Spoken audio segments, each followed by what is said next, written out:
యేసుక్రీస్తు ప్రభువారు మానవ స్వరూపంలో ఈ లోకానికి వచ్చిన తర్వాత ఆయన 33.5 సంవత్సరాల జీవిత కాలంలో మనం ధ్యానించుకున్నప్పుడు అనేకమైన సంఘటనలు మనకు కనపడుతూ ఉంటాయి. 12వ సంవత్సరం వరకు కూడా ఆయన బోధించేవాడిగా కనపడుతూ ఉంటాడు. మరలా 30వ సంవత్సరంలో ఆయన యోర్దాను నది దగ్గర యోహాను చేత బాప్తిసం తీసుకున్న తర్వాత ఆయన పరిచర్యలో అద్భుతాలు, ఆశ్చర్యక్రియలు 3.5 సంవత్సర కాలం జరిగిస్తూ అనేక మందిని దేవుని రాజ్యం కొరకు సిద్ధపరిచిన సందర్భాన్ని మనము 4 సువార్త భాగాల్లో కూడా మనం చూస్తూ ఉంటాం. యేసుక్రీస్తు ప్రభు జీవిత కాలంలో అతి ప్రాముఖ్యమైనటువంటి సంఘటన, మన జీవితానికి నేర్చుకోవలసినటువంటి సంఘటనలు గురించి యోహాను సువార్త 13వ అధ్యాయంలో యేసుక్రీస్తు ప్రభువు కొన్ని విషయాల్ని మనకి నేర్పిస్తూ ఉంటాడు. ఆయన జీవితంలో స్వస్థతలు, అద్భుతాలు, ఆశ్చర్యక్రియలు, ఆశీర్వాదాలు ఇవన్నీ మనకి ఎంత ప్రాధాన్యమో యోహాను సువార్త 13వ అధ్యాయంలో యేసుక్రీస్తు ప్రభు చెబుతున్నటువంటి మాటలు కూడా మనకి అంతే ప్రాధాన్యతను మన జీవితంలో మనము తీసుకోవాల్సడానికి ఇష్టపడాలి. ఎందుకంటే యేసుక్రీస్తు ప్రభు ఏదో దేవుని రాజ్యం కొరకు పరిచయం చేసి వెళ్ళిపోవడానికి రాలా. యేసుక్రీస్తు ప్రభు మానవ జీవితానికి మాదిరికరంగా తన జీవితాన్ని చూపించాడు. ఆయన జనన, మరణ, పునరుద్ధానమే కాకుండా ఆయన ఎలా బ్రతికాడో ఆ బ్రతుకునంతటిని కూడా ఆయన మాదిరికరంగా చూపించాడు. ఆ బ్రతుకువే కాదు, ఆ బ్రతుకు ద్వారా ఆయన ఏమని చూపించాడంటే ఆయన జీవితాన్ని బట్టి ఆయన ప్రేమను కూడా ప్రత్యక్షంగా మనకి కనుపరిచాడు. అంటే యేసుక్రీస్తు ప్రభు రాక మనమేదో మనకి రక్షణ ఇచ్చాడు కాబట్టి రక్షణ తీసుకుని పరలోకానికి వెళ్ళిపోవడానికే కాదు, ఆయన జీవితాన్ని మనకి మాదిరికరంగా చూపించాడు. మీరు ఇలా బ్రతకాలి, మీరు ఇలా జీవించాలి, ఇలా లోబడాలి, ఇలాగా ఎదుటి వారికి ప్రేమను చూపించాలి, ఆ ప్రేమను వ్యక్తపరచాలి, ఆ ప్రేమలో వారు కూడా జీవించులాగన మన జీవితాన్ని మార్చుకోవాలి. ఇలాగా యేసుక్రీస్తు ప్రభువు తన జీవితాన్ని మన కొరకు మాదిరికరంగా ఉంచాడు. ఆ 13వ అధ్యాయంలో ఆ ప్రేమను గురించి మాట్లాడుతూ ఆయన కొన్ని విషయాల్ని మనం ఎలా బ్రతకాలో ఏంటనేది కూడా మనకి తెలియజేస్తూ ఉంటాడు. మనమందరం కూడా యేసుక్రీస్తు ప్రభువు చివరి దినమున అనగా పస్కా పండుగ రోజున ఆయన శిష్యులతో మేడగదిలో కూర్చున్న సందర్భంలో ఆ పస్కా విందును తీసుకున్నప్పుడు ఆయన, ఇది ప్రభు వలన నేను పొందాను, ఈ రొట్టె నా శరీరానికి సాదృశ్యము, ఈ ద్రాక్షారసము నా రక్తానికి సాదృశ్యము, మీరు దీనిని తీసుకున్నప్పుడెల్లను నన్ను జ్ఞాపకం చేసుకోండి అని ఒక క్రొత్త నిబంధన మనతో స్థాపించి మన కొరకు ఆయన శరీరాన్ని, రక్తాన్ని మనకి ఇవ్వడమే కాకుండా దాని వలన మనకి కలిగే మార్పులు ఏంటి, మనం తీసుకునే ఆయన శరీరము, రక్తం ద్వారా మనలో ఏ మార్పులు రావాలి, మన జీవితం ఎలా మార్చుకోవాలి అనే కొన్ని సంఘటనని 13వ అధ్యాయంలో మనకి తెలియజేస్తూ ఉంటాడు యేసుక్రీస్తు ప్రభు. అంటే ఈ 13వ అధ్యాయము మనం ఈ రోజున దీన్ని ఎలా తీసుకోవాలంటే మన జీవితాన్ని మార్చుకోవడానికి మనం సంసిద్ధులై ఈ మాటలు వినడానికి ప్రయత్నం చేయాలి. ఎందుకంటే మనం తీసుకోబోతున్నటువంటి ఆయన శరీరాన్ని, ఆయన రక్తాన్ని మనము ప్రతి నెల కూడా ఆనవాయితీగా తీసుకుంటున్నామే కానీ దాని వలన మన జీవితంలో ఏ మార్పులు కూడా జరగడం లేదు. కానీ ఈ 13వ అధ్యాయంలో ప్రభువు చెప్తున్నాడు, ఇదేదో మీరు మొక్కుబడిగా తీసుకోవటమో లేకపోతే ఇదేదో ఆచారబద్ధంగా తీసుకోవడమో కాదు, కానీ ఇది మన జీవితంలో ఒక మార్పుకి సాదృశ్యంగా మనం తీసుకోవాలని ఈరోజు బోధిస్తూ ఉన్నాడు. ఈరోజు ప్రభు వల్ల పరిచర్య వలన అనగా ఆయన శరీరము, రక్తం తీసుకోవడం వలన మనలో ఏ ఏ మార్పులు రావాలి, ఎందుకు ప్రభు దాన్ని మనకి మార్గదర్శిగా, మాదిరిగా మనకి చూపించాడు, దాని ద్వారా మనం ఎలా మార్చుకోవాలి, ఏ ఏ విషయాలు మార్చుకోవాలనే సందర్భాన్ని అయితే మనం చూద్దాం. ఈ రోజున చూచి ప్రభు బల పరిచర్యలోనికి మనం అందరం వెళదాం. మొట్టమొదటిగా ప్రభు బల పరిచర్య ఏం సూచిస్తుందంటే దేవుని యొక్క ప్రేమను సూచిస్తుందంట. ప్రభు బల పరిచర్య ఆయన శరీరము, రక్తము యేసుక్రీస్తు మనల్ని ఎంతగా ప్రేమించాడో చూపిస్తూ ఉందంట. ఈ 13వ అధ్యాయము యొక్క ముందు చరిత్ర ఏంటంటే పస్కా విందు జరిగింది 12వ అధ్యాయంలో.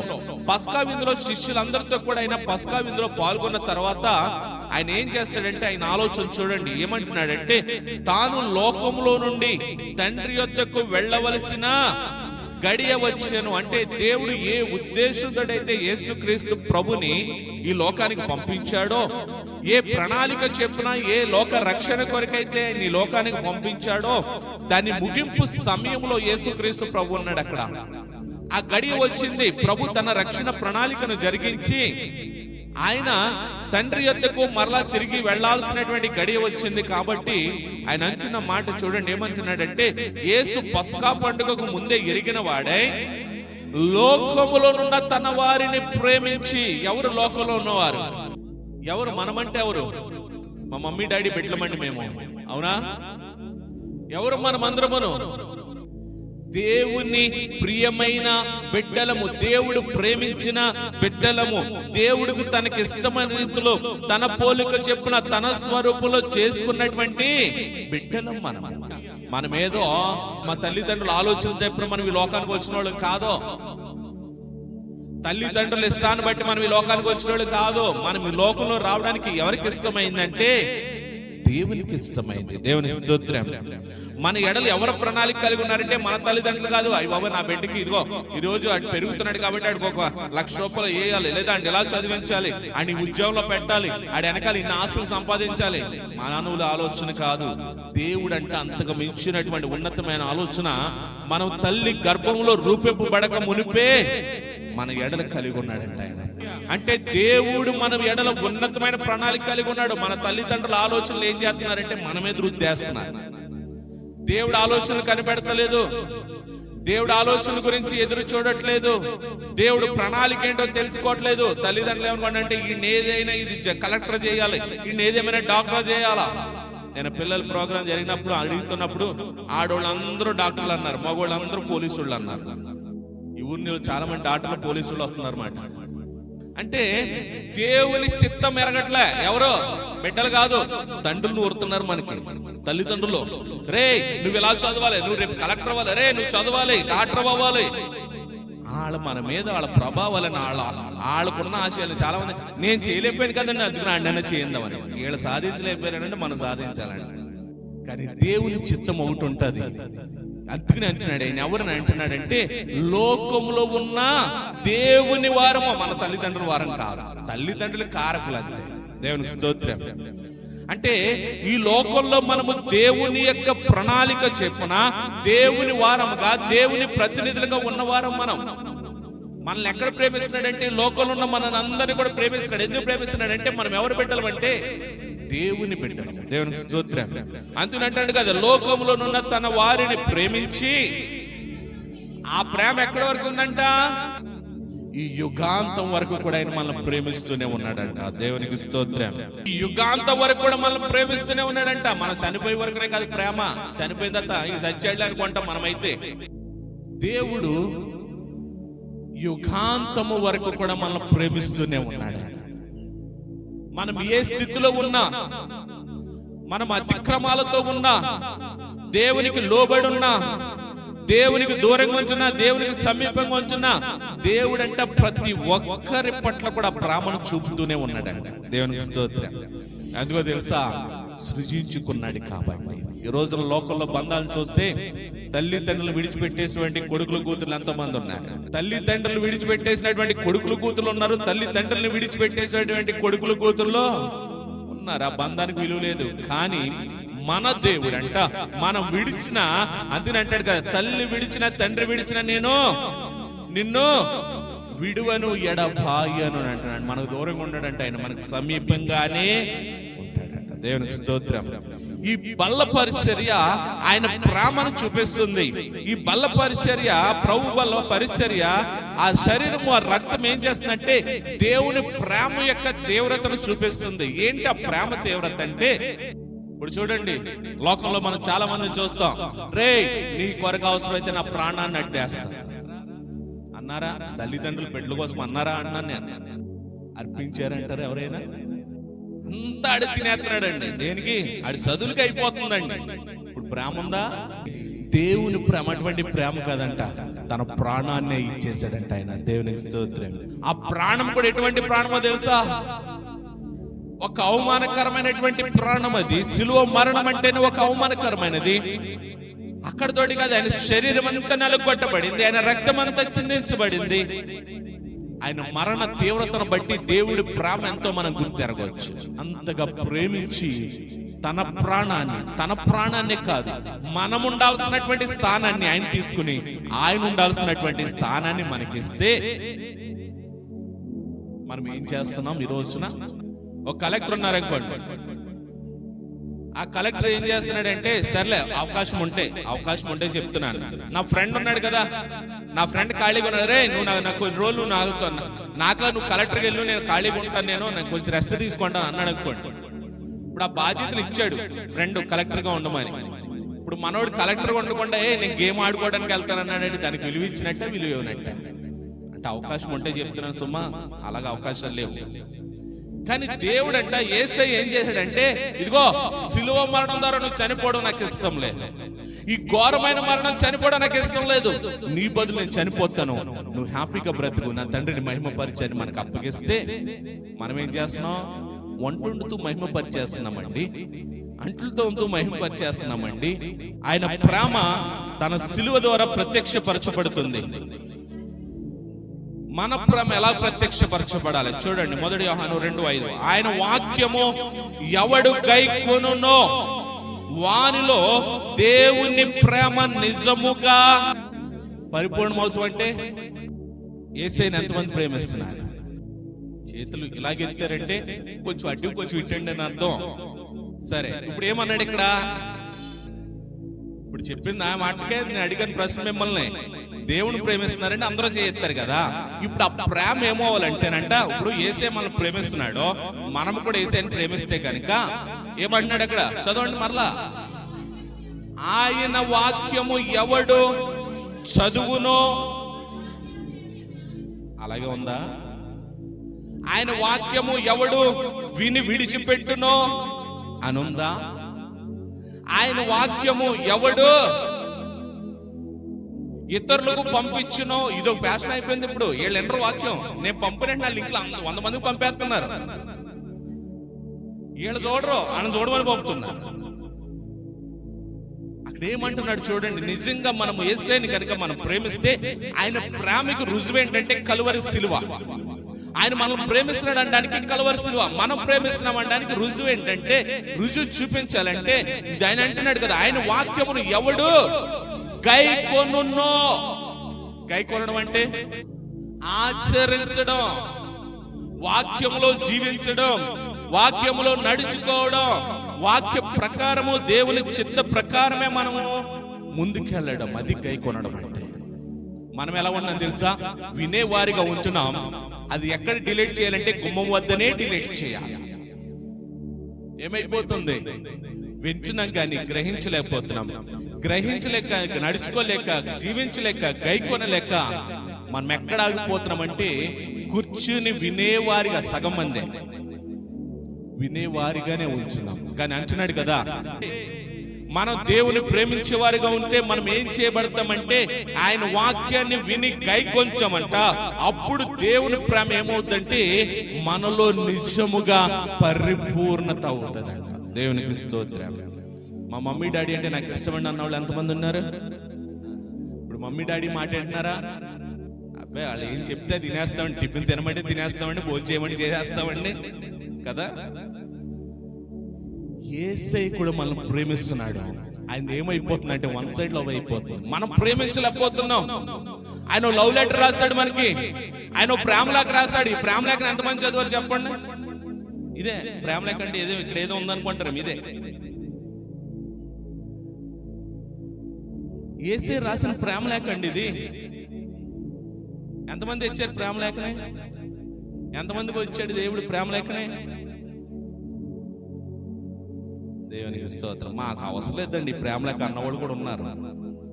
ఇది ఎంతమంది చదివారు ఈ ప్రేమ లేఖ? అర్ధరాత్రి ఇక్కడ మంచి నిద్రలో ఉండగా టింగ్ అంటుంది. ఏం చేస్తున్నారు? అయ్యో బాబోయ్, ఎవరో నాకు కావాల్సిన వాడు మెసేజ్ పెట్టారే, అది కంపెనీ కూడా అయినా సరే మనకు కావాల్సినోడే కదా. ఆ టింగ్ అని శబ్దం మనల్ని ఏం చేస్తుందో తెలుసా? నిద్రలో ఉన్నవాడు కూడా లేచి కూర్చోబెడుతుంది. మరి అంతకంటే మన జీవితాన్ని మార్చే మన ప్రేమను, ఆయన ప్రేమను వ్యక్తపరిచేటువంటి ప్రేమలేక మనకి ఇవ్వబడితే, ఈ ప్రేమలకు నాకు వద్దండి, లోక ప్రేమలేకలు వస్తాయి చాలండి. ఒకవేళ మనకి ఎవరికైనా హాయ్ అని ఇట్టాం అనుకోండి, ఉదాహరణ పదే పదే పదే పదే పదే పదే చూస్తాం. ఎందుకు మన హాయ్ అన్నాం కదా, వాళ్ళు ఏమైనా రిప్లై ఇచ్చారేమో నిద్రతో మానేసి కూడా చూస్తున్నారు. అంటే దేవుని వాక్యం ఎలాగైపోయిందంటే ఈ రోజున అది మన చేతిలో ఒక అలంకరణ అయిపోయింది, కానీ దేవుని ప్రేమను రుచి చూచే కోణంలో మనం దాన్ని చదవలేకపోతున్నాం. దేవుని ప్రేమను మనము రుచి చూచి దానిలో జీవించడానికి మనం ఇష్టపడలేకపోతున్నాం. ఇదొక ప్రేమ లేక ఆయన అందుకనే అంటున్నాడు కదా, ఈ వాక్యాన్ని ఎవరైతే గైకొంటారో వారిలో ఏమవుతుందో తెలుసా, దేవుని ప్రేమ పరిపూర్ణమవుతుందంట. దేవునికి స్తోత్రం. చూడండి తర్వాత ఏమన్నాడు, ఆయన యందు నిలుచున్నాడు వాడునని చెప్పుకొని వాడు ఆయన ఎలాగూ నడుచుకొనునో అలాగే తాను నడుచుకున్న బద్దుడైన. అబ్బాయి లేదండి, నేను పొద్దున్న లేస్తే ప్రార్థన చేసేస్తానండి, పొద్దున్న లేస్తే దేవుని ఆరాధన చేసేస్తానండి. మరి మిగతా సమయం ఏమంటున్నాడు తెలుసా, నువ్వు ఒకవేళ ఆయన ప్రేమిస్తే గనుక, ఒకవేళ నువ్వు ఆయన ప్రేమిస్తే గనుక మొట్టమొదటిగా ఆయన వాక్యాన్ని గైకొంటావు, దాని ప్రకారమే జీవిస్తావు. రెండోది, నువ్వు ఆయన గనుక ప్రేమిస్తే గనుక ఆయన ఎలా జీవించాడో, ఎలా నడుచుకున్నాడో, ఎలాగైతే దేవుని మహిమపరుస్తూ ఉన్నాడో, దేవుని మహిమ కొరకే జీవించాడో, అలాగే మనము కూడా ఏం చేయాలంట, జీవించాలంట. అబ్బే లేదండి, నేను దేవుళ్ళలోనే ఉండండి, రక్షణ బాప్తిసం తీసుకునండి, అయ్యి బాబోయ్ దేవుని సన్నిధి అసలు మానండి, బ్రతుకు మారిందా? మనం ఆయన యందున్నామని దీని వల్ల తెలుసుకోవచ్చు. ఇప్పుడు చెప్పండి, మనం దేవునిలో ఉన్నామా, దేవుని ప్రేమిస్తున్నామా? ఈ ఒక్క వచనం ద్వారా చెప్పండి. ఒకవేళ మనం దేవుని ప్రేమిస్తే కనుక ఆయన వాక్య ప్రకారం జీవిస్తాం. ఒకవేళ మన దేవుని ప్రకారం జీవిస్తే కనుక క్రీస్తు ప్రభు ఎలా జీవించాడో అలాగే జీవిస్తాం. రెండే మాటలు చెప్పాను నేను. ఇప్పుడు చెప్పండి, మీరు దేవుని ప్రేమిస్తున్నారనడానికి ఏమన్నా రెండిట్లో ఒక్క ఆధారమైన ఉందా? ఇప్పుడు చెప్పండి, దేవుని ప్రేమిస్తున్నామా, ఆయన ప్రేమిస్తున్నామనడానికి కలువరిశిలో రుజువు. మరి మనం ప్రేమిస్తున్నామనడానికి రుజువు ఏది? రుజువు చూపించాలంటే రెండిట్లో ఒక్కడు చూపించండి మీలో. దేవుడంట ఈ లోకంలో ఉన్న తన వారిని ప్రేమిస్తున్నాడంట. ఆ ప్రేమ ఎక్కడి వరకునంటే అంతము వరకునంట ప్రేమ. దేవునికి స్తోత్రం. చూడండి ఇంకేమంటున్నాడు, ఒకవేళ మన దేవుని ప్రేమిస్తే గనుక, ఇదే 1 యోహాను 3:6 ఆయన యందు నిలిచిండు వాడెవడును పాపము చేయుడు, పాపము చేయవాడెవడును ఆయనను చూడలేదు, ఎరగలేదు. మీరు అంతమందికి దేవుడు తెలుసు? దేవుడు తెలుసా? ఆయన ఏమంటున్నాడు తెలుసా, ఎవరైతే దేవుని యందు నిల్చుంటారు, అంటే దేవుని ప్రేమలో నిల్చుంటారు, వాడు ఏం చేయరంటే అంటే పాపం చేయరంట. మొదటిగా పాపం అంటే దేవుని పాపం అంటే మనం ఏదో తాగేసో వ్యభిచారాలో అయి కాదో, ఆజ్ఞను అతిక్రమించడమే పాపం. ఇప్పుడు చెప్పండి, ఇప్పుడు మనం ఆయనలో నిల్చున్నామా? ఆయనలో నిల్చుంటే, ఆయన ప్రేమలో ఉంటే, ఆయన ప్రేమను రుచి వస్తే కనుక మనం ఏం చేయమంటే పాపము చేయమంట. పాపం అంటే ఏంటంటే ఆజ్ఞాతిక్రమమే. ఆజ్ఞాతిక్రమం అంటే శుక్రవారం దేవుని సన్నిధిలో ఉపవాస ప్రార్థన విజ్ఞాపన కూడిక అని చెప్తుంటే మాకు వద్దండి ఉపవాసాలు విజ్ఞాపనలు అని అన్నారు. అది పాపమా కాదా? అతిక్రమించడం, దేవుని సన్నిధికి రాకుండా మనం అక్కడక్కడ మొబైల్ పెట్టుకుని మ్యాచ్లు చూస్తాం, పాపమా కాదా? చెప్పండి. అంతేకాదు, దేవునికి వ్యతిరేకమైన ఆలోచన కలిగి ఉన్న పాపమే, దేవునికి వ్యతిరేకంగా క్రియలు ఉన్న పాపమే, దేవుని సన్నిధిలో ఉండి మనం ఎక్కడో లోకం సంబంధమైన ఆలోచన కలిగి ఉండడం కూడా పాపమే. ఇప్పుడు అందుకనే అంటున్నాడు కదా, మనం ఒకవేళ దేవునిలో నిలుచుంటే, ఆయన ప్రేమలో ఉంటే కనుక మనం ఏం చేయడం అంటే పాపమే చేయమంట. అంతేకాదు, పాపం చేయవాడు అంట ఆయన నెరగడంట, ఆయన చూడంట. ఎంతమంది చూశారు దేవుడిని? ఆయన అదే అంటున్నాడు. ఏమన్నాడు? పాపం చేయవాడు ఎవడును ఆయనను. అంటే అర్థం ఏంటి? పాపం చేయవాడు దేవుడిని చూడంట, పాపం చేయనోడే దేవుడిని చూస్తాడంట. మరి మీరు ఎవరు చూడలేదంటే అర్థం ఏంటి? మనలో దేవుడు ఆ ప్రేమను స్థిరపరుస్తూ ఉంటాడు. మనం దేవునికి దూరంగా ఉన్న, దేవునికి వ్యతిరేకంగా ఉన్న, దేవుని ఆజ్ఞకు అతిక్రమిస్తున్నా సరేనంట, దేవుడు మనం వెంటాడుతూనే ఉంటాడంట, మనం వెన్నంటే ఉంటాడంట. ఆయన ప్రేమని మనకి రుచి చూడాలని మనం ప్రోత్సహిస్తూ ఉంటాడంట. చూడండి, రోమీయులకు రాసిన పత్రిక 5వ అధ్యాయం 5వ వచనం. ఎందుకనగా ఈ నిరీక్షణ మనలను సిగ్గుపరచదు, మనకు అనుగ్రహింపబడిన పరిశుద్ధాత్మ ద్వారా దేవుని ప్రేమ మన హృదయములలో కుమ్మరించబడి ఉన్నది. ఒకవేళ మన పాపంలో ఉన్నా, ఒకవేళ మన దేవుని వ్యతిరేకం ఉన్నా, దేవుని ఆజ్ఞగా మనం అతిక్రమిస్తున్నా, ఈ పరిశుద్ధాత్మ ఏం చేస్తారు తెలుసా? ప్లీజ్ దేవుని ప్రేమ టేస్ట్ చేయి. దేవుని ప్రేమ చూడు. ఇదిగో దేవుని ప్రేమ లేకుండా కదా, ఒకసారి చదువు, ఇదిగో దేవుని ఒక్కసారి మహిమపరిచానంట. ఈ పరిశుద్ధాత్ముడు ఏం చేస్తాడంటే మనల్ని ప్రోత్సహిస్తూ ఉంటాడంట. మనం ఏం చేద్దాం తెలుసా? వద్దు, ఇక్కడ సీరియల్ వస్తుంది, ఆగు. లేదు, అక్కడ క్రికెట్ ఆడుతున్నారు, ఆగో. పరిశుద్ధాత్ముడు మనల్ని ప్రోత్సహిస్తూ ఉంటాడు. ఇదిగో నువ్వు చేస్తున్న తప్పు, ఇదిగో నువ్వు దేవునికి వ్యతిరేకం చేస్తున్నావు, ఇదిగో నువ్వు దేవుని స్తుతించాలి, ఇదిగో నువ్వు దేవుని ఆరాధించాలి, దేవుని ప్రార్థించు, నువ్వు బలహీనతలు ఉన్నావు, ఇదిగో దేవుడు శక్తిని ఇస్తాడు, తీసుకో. అబ్బా వద్దు, నాకు నేను పడుతుంది హాస్పిటల్కి వెళ్ళి చూపించుకోవాలి. ఇదిగో నువ్వు కృంగిపోతున్నావు, ఇదిగో దేవుడు నిన్ను బలపరుస్తాడు, ఒకసారి వాకింగ్ అడగాలి. వద్దు, నేను ఎలాగే కృంగిపోయి చచ్చిపోతాను. మనం ఏం చేస్తున్నాం తెలుసా? దేవుని పరిశుద్ధాత్మను మనం ధిక్కరిస్తున్నాం.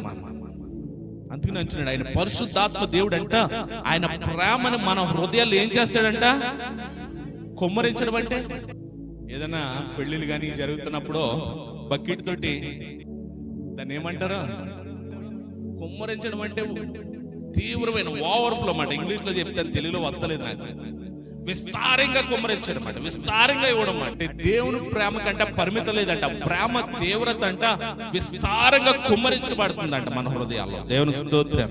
చూడండి, యేసుక్రీస్తు ప్రభు ఆయన శరీరాన్ని, రక్తాన్ని ఇవ్వడం ద్వారా మనకేం కనపడుతుందంటే దేవుని ప్రేమ మనలో కనపడుతూ ఉంది, మనకు కుమ్మరిస్తున్నాడు ఆయన. రెండోది ఏంటంటే ఆయన శరీరము, రక్తం తీసుకుంటున్న మనలో ఏం కనపడాలంటేనంట తగ్గింపు కనపడాలంట. దేవుని స్తోత్రం.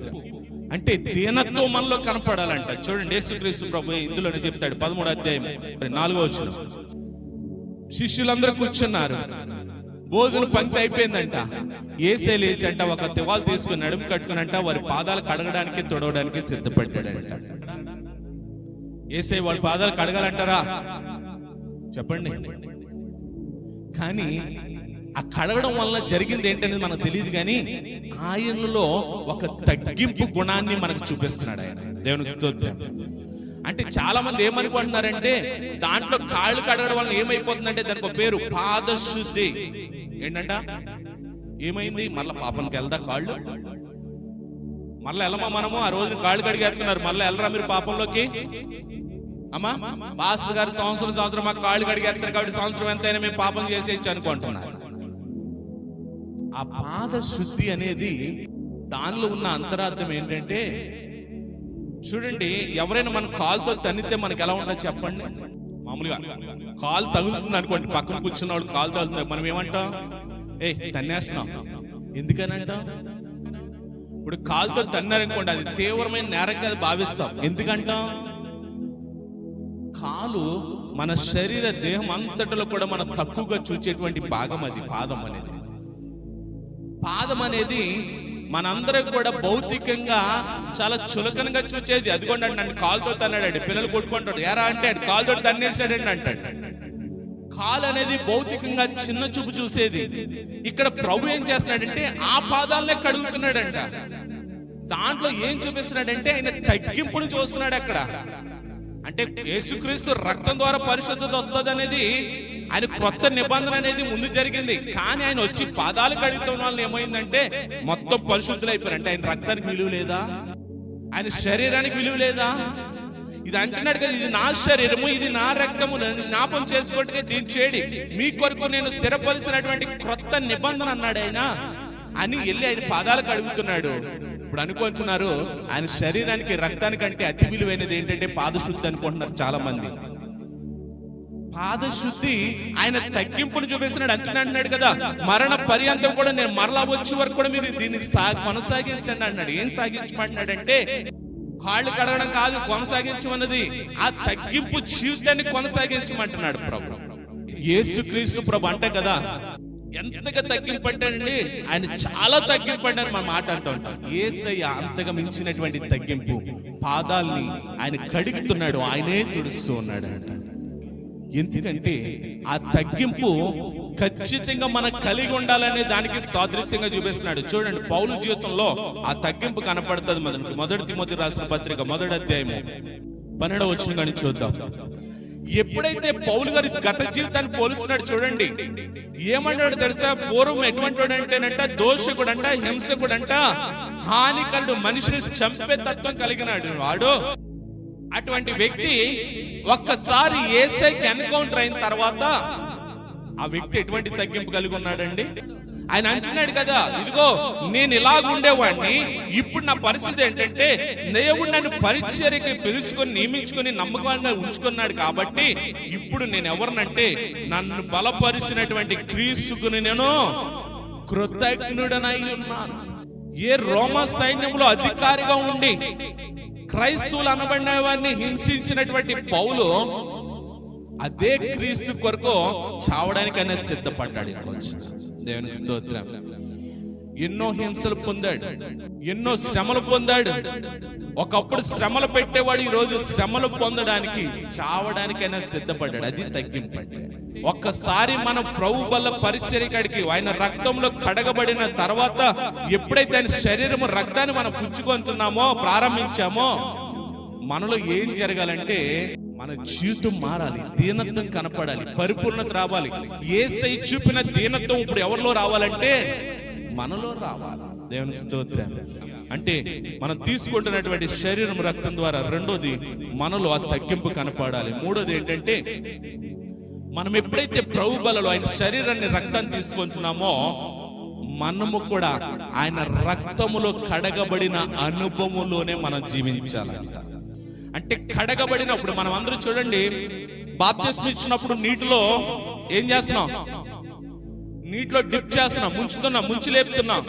తర్వాత వచ్చిన తర్వాత నేను బాప్తిస్మం తీసుకున్నాను ఫోటో పెట్టేస్తున్నారు. తర్వాత జీవితం మారుతుందా? బాప్తిస్మం ఎప్పుడు ఇవ్వాలి చెప్పండి? మారు మనసు పొందిన తర్వాతైనా బాప్తిస్మం. మారు మనసు అంటే అర్థం ఏంటి? ఇది వరకు టీవీ చూసేవాడినండి, ఇప్పుడు నేను టీవీ చూడట్లేదండి. ఇది వరకు టైం అంతా కూడా గేమ్స్ కి కేటాయించేవాడిని, ఇప్పుడు చూడట్లేదు. ఇది వరకు సినిమా స్టేటస్ పెట్టుకునేవాడిని, ఇప్పుడు పెట్టట్లేదండి. అది మారు మనసు అంటే. ఆ ఒక్క రోజు 2 రోజులు ఆవేశంగా పొద్దున్నే లేచి బైబిల్ తీసేస్తున్నాం, ప్రార్థన చేస్తున్నాం, 3వ రోజున ఏమైపోతుంది? ప్యాన మీద నీళ్ళు వేసినట్టే. మారు మనసు అంటే మనసు మారిపోవాలంట. ఎలా మారాలి? డ్రెస్ మార్చాడు అంటారు. డ్రెస్ మార్చమంటే సగం అది సగం ఇది వేసుకుంటారా? ఈ పాత డ్రెస్ తీసి పడేసి కొత్త డ్రెస్ వేసుకోండి.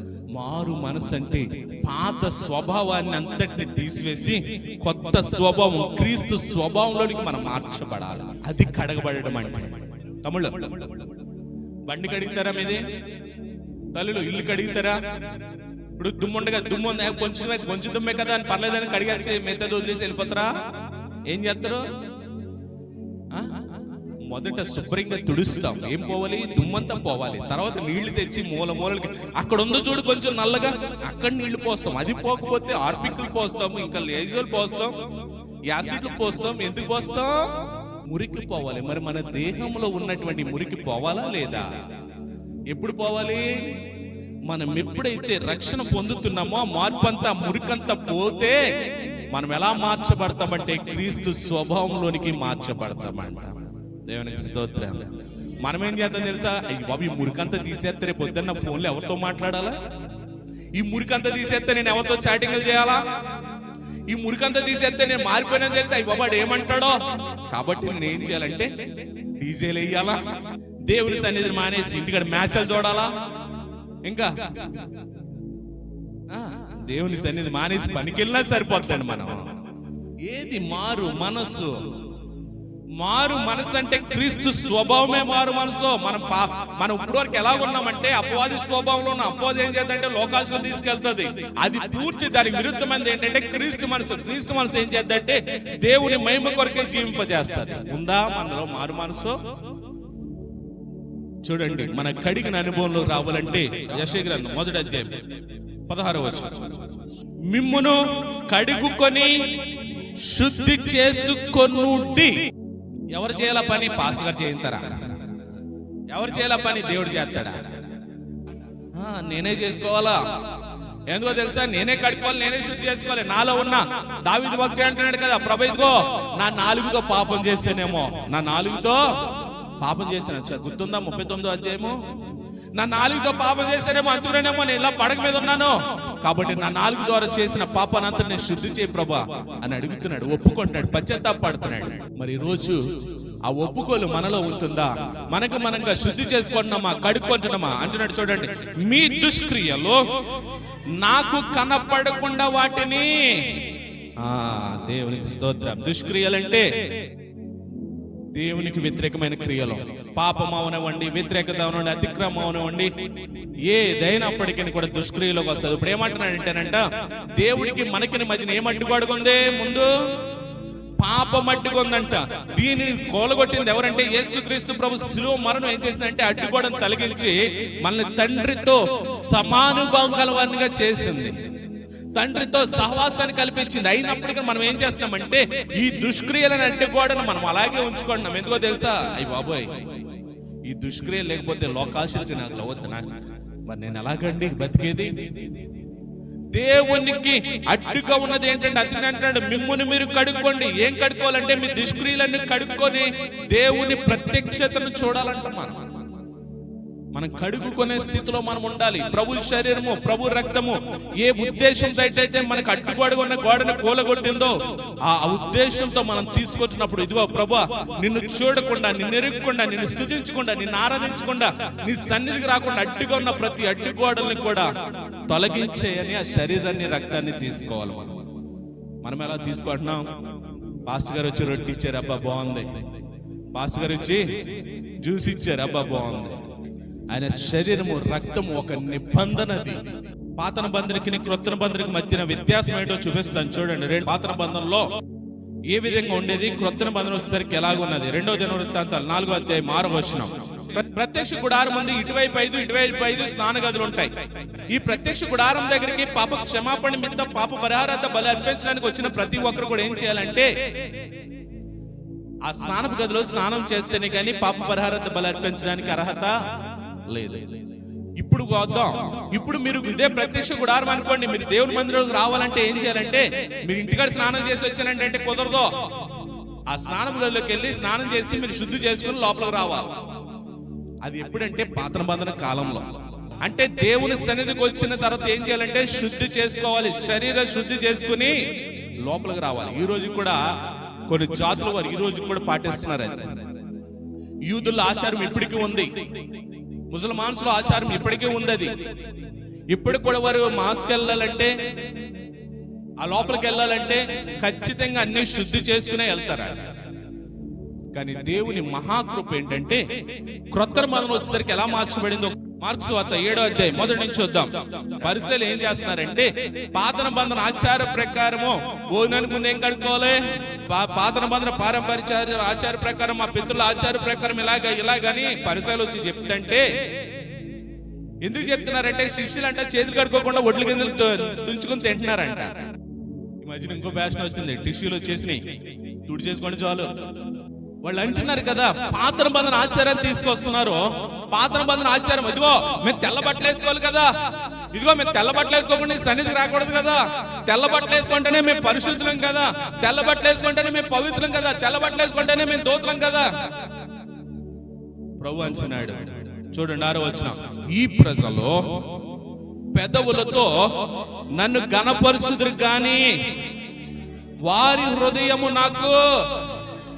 అంటే వీళ్ళు దేనికి ప్రాధాన్యత ఇస్తున్నారు? అమ్మా అబ్బాయి మాకు మొదటి నుంచి ఆచారం ఇదేనండి. ఏంటి ఆచారం? మేము ఇలాగే అబ్బాయి కొత్త పద్ధతులు మాకు వద్దండి, ఇదే ఆచారం. ఏంటి ఆచారం? తెల్ల బట్టలు వేసుకోవడం. ఏంటి ఆచారం? చేయి కడుక్కోవడం. ఏంటి ఆచారం? స్నానాలు చేయడం. ఏంటి ఆచారం? ఇవన్నీ పాత నిబంధన ఆచారాలన్నీ తీసుకొచ్చి అంటే ప్రభు అంటున్నాడు కదా, ఇదిగో మీరు పెదవులతో ఆరాధిస్తున్నారు కానీ మీ హృదయం నాకు చాలా దూరంగా ఉన్నది. ఈ రోజున కూడా ఏమైపోయింది తెలుసా? తెల్ల చీర కట్టుకుంటే పాస్టర్ గారు, తెల్ల ప్యాంటు తెల్ల చొక్క వేసుకుంటేనే పెద్ద పాస్టర్ గారు. తెల్ల బట్టలు వేసుకోవాలి, తెల్ల ప్యాంటు తెల్ల చొక్క వేసుకోవాలి, తెల్ల అంగి వేసుకుంటేనే అయ్యో బాబోయ్. మనకేం కావాలంటే ఆకారం కావాలి, మనకేం కావాలంటే రూపం కావాలి, అంతేగాని హృదయం కాదు, వారి ఆత్మీయత కాదు. అదే చెప్తున్నాడు ప్రభు, రే మీరు పాత నిబంధన ప్రకారం మీరు పెదాలతో ఆచరిస్తున్నారా, కానీ మీ హృదయం నాకు ఎలా ఉందో తెలుసా? దూరంగా. ఇంకో సందర్భం కూడా చూపిస్తాను చూడండి. లూకాసు వార్త 11వ అధ్యాయం 7వ వచనం. భోజనానికి కూర్చోంటే అనుకుంటున్నారంటే ఈయన స్నానం చేయకుండా భోజనానికి కూర్చున్నాడు. ఇప్పుడు బయట చేసినాడే కదా లోపల చేసింది. లోపలంతానేమో చెడు ఎట్టేసుకుంటున్నారు, లోపలంతా కల్మషాలు ఎట్టేసుకుంటున్నారు, లోపలంతానేమో ఆచారాలు ఎట్టేసుకుని పైకి తెల్ల బట్టలు వేసుకుంటున్నారు. ఇప్పుడు చెప్పండి, వాళ్ళు ఏమన్నాడు? అవివేకులారా అంటే ఏంటి అర్థం? లోపల దాన్ని చూస్తాడు ప్రభు. హృదయం శుద్ధిగా ఉందలేదు చూస్తాడు ప్రభు. మనం ఎలాగుండాలంటే శుద్ధులుగా కడగబడిన వారిగా ఉండాలి. ప్రభు బల సమీపించినప్పుడు ఈ ప్రభు బల మనల్ని ఏం చేస్తుందంటేనంట పవిత్రతను సూచిస్తుందంట. ప్రభు శరీరము, ప్రభు రక్తము మనలో పవిత్రతను సూచిస్తుందంట. యోహాను సువార్త 13వ అధ్యాయంలోకి వచ్చేయండి, మళ్ళా 10వ వచనం. ప్రభు ఇక్కడ ఏం చేస్తున్నాడంటే వారి హృదయాన్ని చూస్తున్నాడు. అంటున్నారంట, ఇదిగో అతడు స్నానం చేయలేదు, అతను పాదాలు కడుక్కోలేదంటే. ఆగండి, కంగారు పడకండి. అతను పవిత్రుడు అయ్యాడు. అతడు పవిత్రుడే, స్నానం చేశాడు, పాదాలు కడుక్కోలేదు, అతను పవిత్రుడే. అంటే ప్రభు ఏ స్నానం గురించి మాట్లాడుతున్నాడంటే భౌతిక సంబంధమైన స్నానం గురించి కాదు. ప్రభు ఏ స్నానం గురించి మాట్లాడుతున్నాడంటే ఆత్మ సంబంధమైన స్నానం గురించి, అనగా రక్షణ బాప్తిస్మం గురించి మాట్లాడుతున్నాడు ప్రభు. దేవునికి స్తోత్రం. అంటున్నాడు అక్కడ చూడండి, ఆ మాట ఏమంటున్నాడు ఒకసారి. యేసు అతడిని చూచి స్నానం చేసినవాడు పాదములు తప్ప మరి ఏమి కడుక్కొనలేదు, అతడు కేవలము పవిత్రుడయ్యాను. మీరును పవిత్రులు కానీ మీలో అందరూ పవిత్రులు కారు. ఎవరి గురించి మాట్లాడుతున్నాడంటే కిందకి వెళ్తే ఉంటది. ఎవరు? ఇస్కరియోతు యోధా గురించి. మీరు అందరూ పవిత్రులే కానీ అందరూ పవిత్రులు కారు. ఎందుకంటే ఇస్కరియోతు యోధా పవిత్రంగా ఉన్నాడు అక్కడ. ఎందుకు లేడు అక్కడ? తన హృదయంలో వేరేక దుష్ట ఆలోచన కలిగి ఉన్నాడు. అందుకు నేను ఏమంటున్నానంటే అందరూ కూడా స్నానం చేసినప్పుడు పవిత్రులే కానీ మీ ఇక్కడ అందరూ పవిత్రులు కారో అని అంటున్నాడు. అంటే ఈరోజు మనము ప్రభు శరీరము రక్తాన్ని సమీపిస్తున్నప్పుడు ఆ శరీరం రక్తంలో కడగబడి ఆ శరీరాన్ని రక్తాన్ని తీసుకుంటున్న మనము ఎవరిని సూచిస్తుందంటే పవిత్రతను, మనలో పవిత్రతను సూచిస్తుంది. చూడండి, 1 కొరింథీ పత్రిక 11:27 ఏమంటున్నాడో. ఇప్పుడు ప్రభు బల్ల దగ్గరికి వస్తున్నామంటే మనం ఎవరమని చెప్పాను? పవిత్రులమని చెప్పాను. ఇప్పుడు అందరూ పవిత్రులు కారన్నాడు ప్రభు. అందరూ పవిత్రులు కారని ఎవరి గురించి అన్నాడో కూడా చెప్పాను. ఎవరి గురించి అన్నాడు? ఇస్కరియోతు గురించి చెప్పాను. ఇప్పుడు ఇస్కరియోతు యోధాల గురించి మన ప్రభువులో పాల్గొంటే అంటే అలాగ ఆలోచన కలిగి ఉండమని కాదు. లోపలే మనం అంత కల్మషం పెట్టుకుని, లోపలే మనం అంతా కూడా వేరే ఆలోచన పెట్టుకుని తీసుకోవాలి కదా, సర్లే తీసుకుందాంలే, తీసుకోకపోతే అడుగుతారు కదా. అందుకని అంటున్నాడు, ఎవరు అయోగ్యముగా ప్రభు యొక్క రొట్టెనో తినునో, అయోగ్యం కంటే అనాలోచితంగా, అయోగ్యం కంటే మనలో సిద్ధపాటు లేకుండా, అయోగ్యం కంటే కనుక మనం ఆచారపరంగా ఇది ప్రభు శరీరాన్ని తీసుకుంటున్నంటే నేను ఎలా తీసుకోవాలో తెలుసా? పవిత్రముగా జీవిస్తూ తీసుకోవాలి. ఈ ప్రభు శరీరాన్ని తీసుకుంటానంటే నా కోసం నలగొట్టబడిన శరీరం తీసుకుంటానంటే ఈ స్థానంలో నేను ఉండాలి. అది యోచించి వివేచించి తీసుకోవాలని చెప్తాడు. అందుకని అంటున్నాడు, అయోగ్యంగా తీసుకునో తాగునో వాడు ప్రభు యొక్క శరీరమును గూర్చియో రక్తమును గూర్చియో అపరాధులు అవుతామంట. మనం వేరేగా పాపం చేయవసరలే. అది మనం వేరే ఆలోచనతో అనాలోచితంగా తీసుకున్నా, అబ్బే లేదండి మా వాళ్ళు ఇంటికాడ ఉన్నారండి, మీరు కొంచెం రక్తే దాక్షరసమే, అది కూడా అనాలోచితమే. తీసుకోపోతే తప్పులేదు, రాకుండా ఇంటికాడుండి మాకు ఇవ్వండి బిస్కెట్ రొట్టె అన్నారనుకో, అది అనాలోచితమే. ఎందుకో తెలుసు? అది సహవాసంలో తీసుకోవాల్సింది. ప్రభు యేసుక్రీస్తు ప్రభు పస్కా విందులో సహవాసంతో ఉన్నప్పుడు నన్ను జ్ఞాపకం చేసుకొనుటకు తీసుకోండి అని సహవాసాన్ని గురించి మాట్లాడాడు. అది మనం ఏం చేస్తాం తెలుసా? రాలేకపోయామండి, మాకు కొంచెం ఇచ్చేయండి, సారీ అలాగ అడగండి ఎవరు కూడా. అది సహవాసంలో తీసుకోవాలి. మీరు తీసుకోకపోయినా నో ప్రాబ్లం, అంటే రాకూడదని కాదు, నేను ఖచ్చితంగా తీసుకోవాలి. కానీ మీరు రాకుండా మా కోసం పంపించండి, అది కరెక్ట్ కాదు. అది సహవాసంలో తీసుకోవాల్సింది. అది పాప క్షమాపణ పశ్చాత్తాప పడుతూ ఒప్పుకోలుతో తీసుకోవాల్సింది. అది అంతేగాని అదేదో మనం తీసుకోవాల్సింది కాదని ఓ బిస్కెట్ తినేస్తే సరిపోద్ది ఆయన తలుచుకుని. అంటే ఆ శరీరాన్ని బిస్కెట్ తో పోల్చట్లే, తీసుకునే భావన బట్టి చెప్తున్నాను నేను. అందుకని చూడండి, మనం ఎలాగంటే పవిత్రముగా ఉండి పవిత్రంగానే ఆ కార్యాన్ని జరిగించాలంట. త్వరగా చూద్దాం. బల్ల ఆరాధన దేనికంటే యేసుక్రీస్తు ప్రభు మాదిరి జీవితానికి సాదృశ్యంగా మనకి ఇస్తున్నాడంట ప్రభు బల్ల. చూడండి 13 అధ్యాయం 14 వచనం. ఇదిగో నేను ఏదైతే బల్ల పస్కా విధిని చేస్తానో, ఏదైతే తగ్గింపు కలిగి ఉన్నానో, ఏదైతే పవిత్రత కలిగి ఉన్నానో, ఏదైతే అనేక మందికి నేను ప్రేమను పంచుతున్నానో, ఏదైతే అనేక మంది మా జీవితాలకి మాదిరిగా ఉన్నానో, మీరు కూడా ఈ మాదిరిని ఫాలో అవ్వాలి. మీరు నన్ను పోలి నడుచుకోవాలి, నా మాదిరి నడుచుకోవాలి. ఉదాహరణగా నేను ఉన్నాను, నా ప్రకారమే మీరు జీవించాలి. యేసుక్రీస్తు ప్రభు మాదిరి జీవితాన్ని మనకి చూపించాడు. ఈ రోజున మన ప్రభు బలలో, ఆయన శరీరంలో, ఆయన రక్తంలో భాగమవుతున్నామంటే, క్రీస్తు శిరస్సుగా అంగీకరించి ఆయన దేహంలో భాగమవుతున్నామంటే, ఆ శిరస్సు ఎలాగైతే నడుచుకోమంటదో మనము కూడా అలాగే నడుచుకోవాలి. మనమేం చేస్తున్నాం తెలుసా? మా తలకైతో మాకు పని లేదండి అంటున్నాం. చూడండి పౌలు గారు ఏం చెప్తాడంటే ఫిలిప్పీ సంఘానికి, ఫిలిప్పీ 3:17 చూడండి ఒకసారి. పౌలు ఎందుకు చెప్పగలుగుతున్నాడంటే ధైర్యంగా, పౌలు జీవితం ఎందాక చూపించాను. ఇదిగో ఒకప్పుడు హంతకుడిని, ఒకప్పుడు నరహంతకుడిని నేను, ఈ రోజున ఎలా ఉన్నాను తెలుసా? క్రీస్తు నన్ను పిలుచుకున్నాడు, ఆయన కృతజ్ఞతగా జీవిస్తున్నాను నేను. ఈ రోజున క్రీస్తుని పోలి నడుచుకుంటున్నాను నేను ఈ రోజున. కాబట్టి మీరు కూడా నన్ను పోలి నడుచుకోనండి అని పౌలు ఫిలిప్పీ సంఘానికి ధైర్యంగా చెప్తున్నాడు. ఈ రోజు ఇక్కడ ఉన్నటువంటి క్రీస్తు శరీరంలో భాగమైనటువంటి మనము అనేక మందికి మాదిరిగా నిలబడాలి. ఇక్కడ అనేక మంది మాదిరిగా తీసుకుని ప్రభు చెంతకు వచ్చేటట్టుగా మనం జీవించాలి. ఆదిమ సంఘం మీకు ఆల్రెడీ చెప్పాను, 2వ అధ్యాయం అపోస్తలుల కార్యాలు 2వ అధ్యాయం. ఆదిమ సంఘం జీవించిన జీవితం ద్వారా ప్రతి రోజునంటే అనేక మంది క్రీస్తులోకి వస్తాం ప్రారంభించారంట. కారణం ఏంటంటే వారి మాదిరి జీవితాన్ని బట్టి. ఈరోజు పౌలు చెప్తున్నట్టుగా మనము చెప్పగలగాలి, నన్ను పోలి నడుచుకోనండి. ఇంకా చూడండి ఏమంటున్నాడు తెస్సలోనికే సంఘానికి రాస్తూ 2వ తెస్సలోనికీయులకు రాసిన పత్రిక 3వ అధ్యాయం 9వ వచనం. ఇప్పుడు మీ ముందు వచ్చి నిలబడి ఎంతగా చెప్తున్నామనంటే, అమ్మా దేవుని వాక్యం ఇది, ప్రార్థన ఎలా చేయాలి, ఆరాధన ఎలా చేయాలి ఎంత నేర్పిస్తుంటే, మాకు అది అవసరం లేదండి, మేము వచ్చామా, కూర్చున్నామా, వెళ్ళిపోతున్నామా. మాదిరేది ప్రార్థన జీవితం గురించి అంతగా చెప్తున్నామే, విశ్వాస జీవితం గురించి అంతగా చెప్తున్నామే, పరిశుద్ధాత్మ అభిషేకం గురించి అంతగా చెప్తున్నామే. ఏది మాదిరేది? మాదిరేది? చూడండి పేతురు గారు కూడా క్రీస్తు గురించి మాట్లాడుతూ ఉంటాడు. యేసుక్రీస్తు ప్రభు జీవితం గురించి 1 పేతురు పత్రిక 2వ అధ్యాయం 21వ వచనం. యేసుక్రీస్తు ప్రభు ఎందుకు శ్రమ పడ్డాడంటే ఆయన మాదిరికరంగా మనం జీవించాలని, కానీ ఆ మరణానికి, ఆ శిలువ మరణానికి మనం గురవడానికి కాదు, మన లోక సంబంధమైన ఆశల వైపు పరిగెట్టడానికి కాదు, లోకాన్ని వెంబడిస్తూ పరిగెట్టడానికి కాదు. యేసుక్రీస్తు చనిపోయింది ఎందుకంటే క్రీస్తుని పోలి మనం నడుచుకొని ఆయనకి మాదిరిగా జీవించడం కొరకే. మనం ఏం చేస్తున్నాం తెలుసా? ఆదివారం వచ్చి కూర్చుని వినేసి వెళ్ళిపోతామండి. అది భక్తే కాదు. ఈరోజు మనం ఎలా ఉండాలంటే, ఆయన శరీరాన్ని, ఆయన రక్తాన్ని తీసుకుంటున్నామంటే క్రీస్తుకు మాదిరిగా జీవించే వారంగా ఉండాలి. చూడండి 6వది, ఈ ప్రభు బల పరిచర్య దేనికంటే మన దీన జీవితానికి సాదృశ్యంగా చూపిస్తూ ఉన్నాడంట. మన దీన జీవితానికి సాదృశ్యంగా చూపిస్తున్నాడు. చదువు 14-15. కాబట్టి ప్రభువును బోధకుడునైన నేను మీ పాదములు కడిగిన 13వ అధ్యాయం 14వ వచనం కానీ చూడండి. ప్రభువును బోధకుడనే నేను మీ పాదములు కడిగిన ఎడల మీరును ఒకరి పాదములు ఒకరు కడిగవలసినదే. నేను మీకు చేసిన ప్రకారమును మీరును చేయవలనని మీకు మాదిరిగా ఇలా, అంటే దీన జీవితం కలిగి ఉండమంటాడు ఆయన. యేసుక్రీస్తు ప్రభు దీనత్వం గురించి చెప్పమంటే ఏం చెప్తారు చెప్పండి ఒక మాటలో? ఆయన పాదాలు కడిగాడండి అనేది కాకుండా యేసుక్రీస్తు దీనుడిగా బతికాడడానికి ఉదాహరణ నేను చెప్పండి. యేసుక్రీస్తు ప్రభు డూప్లెక్స్ హౌస్ లో ఉండేవాడు కదా. ఆయన వచ్చి పేతురు నన్ను కూడా జాయిన్ చేసుకోవా, నేను కూడా మీ వ్యాపారంలో షేర్ ఆడుకున్నా అన్నాడా?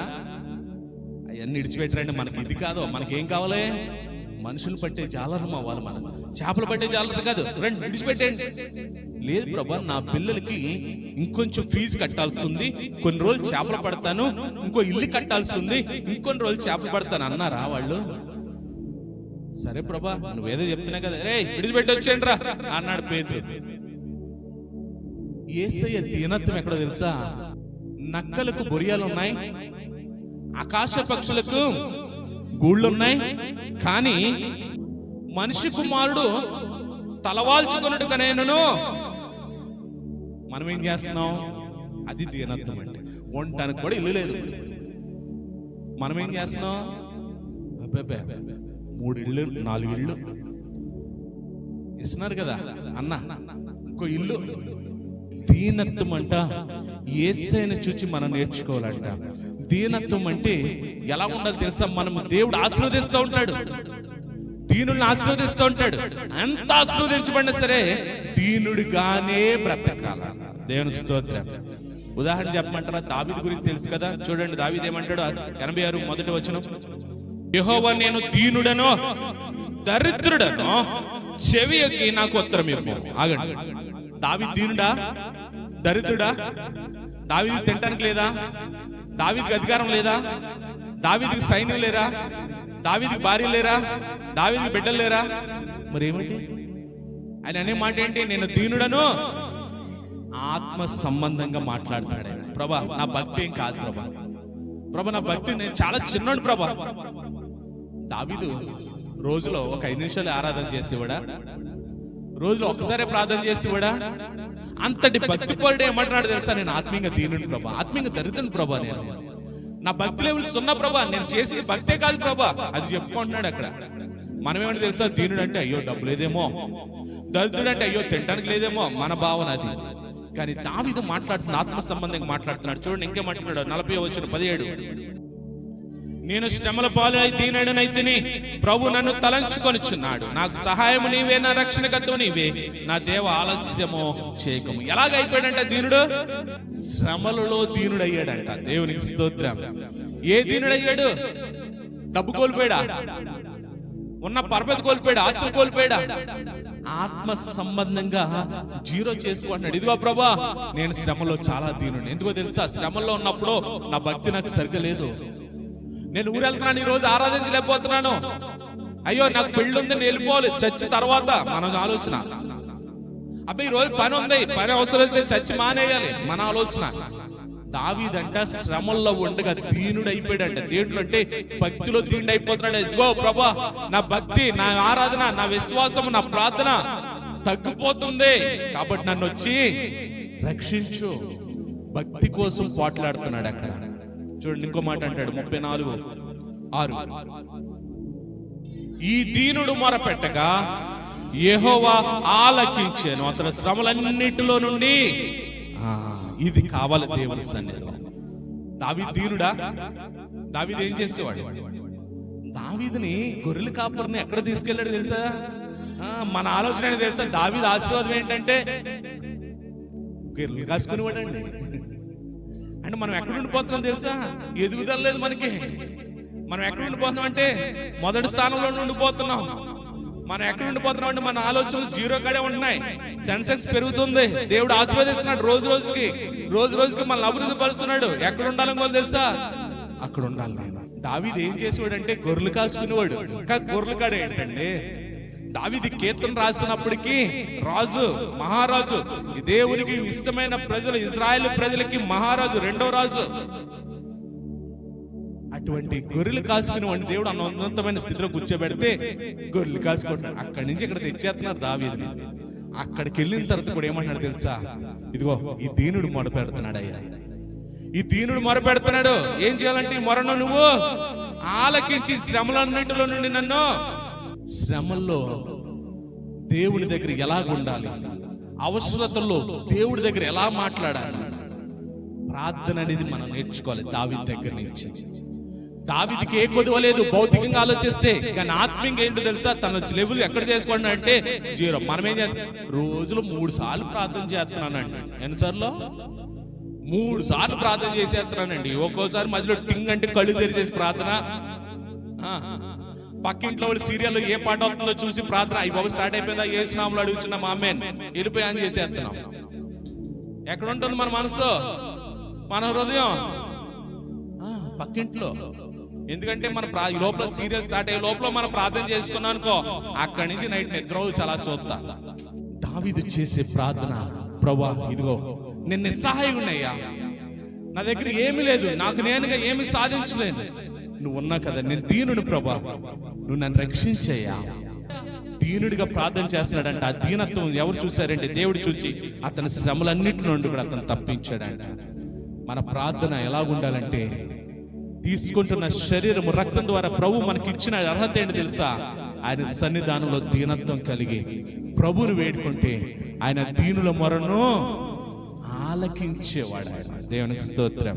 చివరిగా చూడండి, ఈ ప్రభు బల్ల పరిచర్య మన జీవితాన్ని ఎలా మారుస్తుందంటే ధన్యకరముగా, ధన్యులుగా మారుస్తుందంట. చివరి 17వ వచనం, 13-17.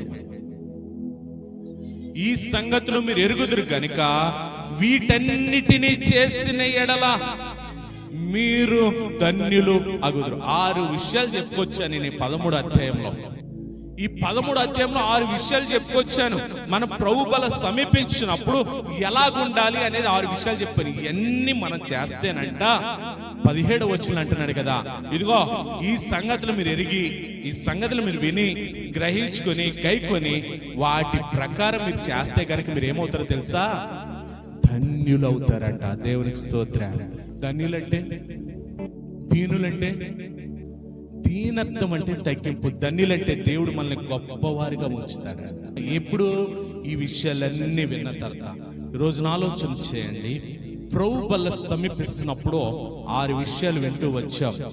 ఈ 6 విషయాలు ప్రభు సన్నిధిలో మనము ఈరోజు ప్రభు వల్ల పరిచర్యకి వెళ్తున్నప్పుడు ఒక పరీక్షించుకొని, ఒక నిశ్చయంతో, ఒక నిర్ణయంతో ఎప్పుడైతే ప్రభు సన్నిధిలోకి వచ్చి మన జీవితాన్ని మార్చుకోవడానికి మనం ఇష్టపడతామో మనము ధన్యులుగా మార్చబడి, క్రీస్తు పోలికలో మార్చబడి, క్రీస్తుని అనుసరించి నడిచేవారిగా, క్రీస్తు వాక్యాన్ని బట్టి జీవించేవారిగా, దేవుని చిత్తాన్ని బట్టి జీవించేవారిగా ఆ పరిశుద్ధాత్మ దేవుడు మనకి సహాయం చేస్తాడు. ప్రేమ గల మా తండ్రి, నీకు వందనాలు ప్రభా. ఇంతవరకు నువ్వు మాట్లాడిన ప్రతి మాటను బట్టి కూడా నీకు వందనాలు ప్రభా. నీ శరీరము, నీ రక్తము ఈ లోకంలోకి వచ్చి మాకు ఇచ్చిన రక్షణ, నీ జీవితమే మాకు ఒక మాదిరి తండ్రి.